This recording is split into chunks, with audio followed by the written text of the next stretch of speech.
क्या आपने महादेव के उस महान गण के बारे में सुना है जिसने धरती पर मौजूद सारे समुद्रों को सिर्फ एक सांस में पी लिया था? हाँ, हम बात कर रहे हैं महान तपस्वी महर्षि अगस्त्य की। लेकिन आखिर एक आर्ष को ऐसा क्यों करना पड़ा? इस रोंगटे खड़े कर देने वाली कहानी की शुरुआत होती है वृत्रासुर नाम के एक प्रलयंकारी राक्षस से। जब देवराज इंद्र ने भयंकर युद्ध में वृत्रासुर का वध कर दिया तो उसका खूंखार सेनापति कालकेय अपनी पूरी राक्षसी सेना को लेकर भाग गया। अपनी जान बचाने के लिए वह असीम समुद्र की अनंत गहराइयों में जाकर छिप गया। अब इन काल के राक्षसों ने एक खौफनाक चाल चली। दिन के उजाले में वे समुद्र की तलहटी में छिपे रहते, जहां देवता कभी पहुंच नहीं सकते थे। और जैसे ही रात होती वे समुद्र से बाहर निकलते और धरती पर त्राहिमाम मचा देते। वे चुन चुन कर तपस्वी आर्षियों को जिंदा निगल जाते, आश्रमों को जला देते और सारे यरों को नष्ट करने लगे ताकि देवताओं की शक्तियां हमेशा के लिए खत्म हो जाएं। धरती आर्षियों के खून से लाल हो गई। तब देवराज इंद्र और सभी देवता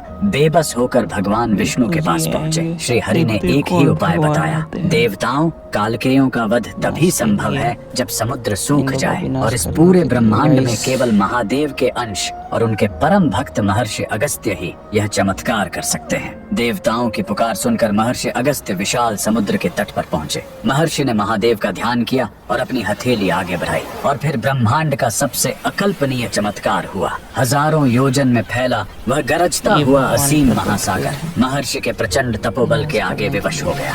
देखते ही देखते वो पूरा का पूरा समंदर एक छोटी सी बूंद में सिमटकर उनकी हथेली में आ गया और पलक झपकते ही महर्षि उसे एक ही सांस में पी गए। देखते ही देखते लहरें मारता हुआ वह असीम महासागर एक सूखे और भयानक रेगिस्तान में बदल गया। पानी के बिना काल के राक्षस नंगे मैदान में तड़पने लगे। मौका मिलते ही देवराज इंद्र और अन्य देवताओं ने मिलकर उस पूरी राक्षसी सेना का संहार कर दिया। लेकिन इस घटना के बाद धरती पर भयंकर अकाल पड़ गया। सारे समुद्र सूख चुके थे और त्राहिमाम मच गया। तब कई पीढ़ियों बाद भगवान श्री राम के महान पूर्वज राजा भगीरथ ने ब्रह्मा जी की कठोर तपस्या की और उनके कमंडल से माता गंगा को धरती पर भेजने का वरदान मांगा। स्वर्ग से गिरती गंगा के प्रचंड वेग को महादेव ने अपनी जटाओं में बांध लिया। फिर शिव की उन जटाओं से बहती हुई उस पावन जलधारा ने पूरी धरती की नदियों को जीवन दिया और जाकर उन सूखे हुए विशाल गड्ढों को फिर से लबालब भर दिया, जो आज महासागर कहलाते हैं। अगर महादेव के इस महान भक्त के तपोबल और माता गंगा के इस अद्भुत अवतरण ने